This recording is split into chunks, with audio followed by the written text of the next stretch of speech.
చేసుకోండి అంటే నీ యొక్క కుటుంబ సభ్యులుగా మార్చుకుని ఇంటికి అల్లుడుగా తీసుకువెళ్ళండి అని చెప్పి ఒకరికొకరు పరస్పరం కూడా అంగీకరించుకుని తెచ్చుకునేటువంటి వాగ్దత్తము అంటారు. ఇంకా మూడవ దాని దగ్గరకు వచ్చేసరికి ధారాదత్త నిగపరం. మూడవది ధారాదత్తం అంటే కన్యాదానం. ఈ యొక్క కన్యాదానం చాలా గొప్పది. ఎంత గొప్పది అంటే అది మాటల్లో కూడా చెప్పలేమట, అంత గొప్పది ఈ యొక్క కన్యాదానం. మనం ఒక ముక్కలో చెప్పుకోవాలి అంటే ఇంట్లో కొడుకు పుట్టినట్లయితే ఆ తల్లి తండ్రి ఎప్పుడూ కూడా ఉద్ధరింపబడతారు. అదే సమయంలో అమ్మాయి పుట్టి అమ్మాయికి వివాహ సమయంలో కన్యాదానం చేసినట్లయితే దశ పూర్వేషాం దశ హతరేషాం మద్వంశానాం అని చెప్పి చెప్పబడుతుంది మన యొక్క శాస్త్రం.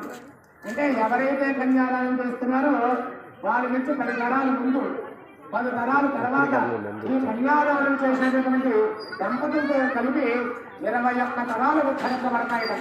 అందుకే ప్రతి ఇంటికి కూడా అబ్బాయి ఎంత ముఖ్యమో అమ్మాయి కూడా అంతే ముఖ్యము. ఇంకా అబ్బాయి అమ్మాయి ఉంటేనే వారి యొక్క కుటుంబం సంపూర్ణమైనటువంటి కుటుంబంగా పరిణమిల్లుతుంది.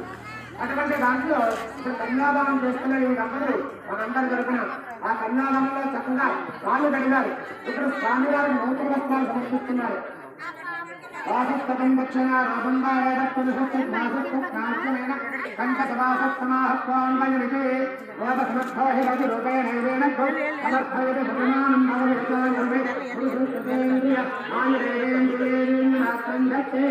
బ్రహ్మశ్రీ వేదమూర్తులైనటువంటి దర్శనమంటే రామమోహన్ శర్మ గారి దంపతులు ఈ యొక్క స్వామి వారి యొక్క 18 వార్షికోత్సవ వివాహ వార్షికోత్సవ మహోత్సవ సందర్భంగా స్వామివారిని అమ్మవారికి భక్తిపూర్వకంగా నమస్కారం తెలియజేసుకుంటూ స్వామివారికి అమ్మవారికి నూతన వస్త్ర ధ్వనులు భగవత్ ధ్వనులు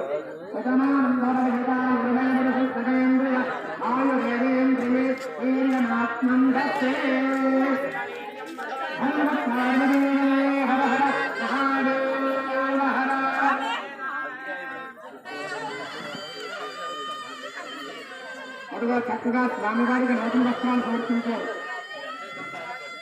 ఇలాగే ఏం చెప్పుకున్నాం 21 తరాలు ధరింపబడతాయి. అసలు కన్యాదానం చేయడం వల్ల పూర్తి స్థాయిలో ఫలితం ఏ విధంగా ఉంటుంది అంటే సూర్యమండల ఉపరాశి శాస్త్రాలని ఎంతైతే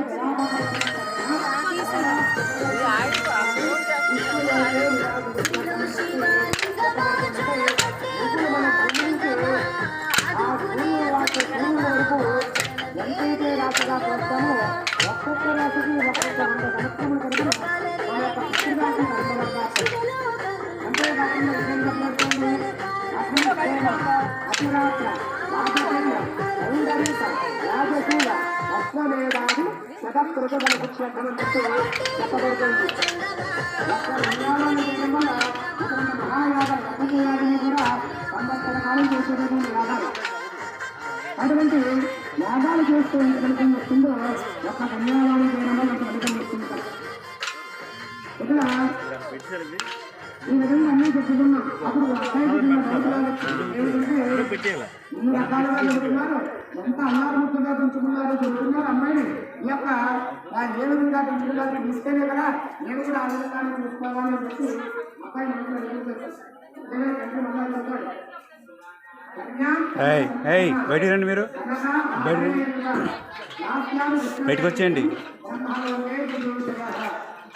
అంటే బంగారు వస్తువులు మనం మెడలో వేసుకుంటే అప్పుడు ప్రజలు చూసుకుంటారే ఉంటాం, అది మెడలో ఉండాలి.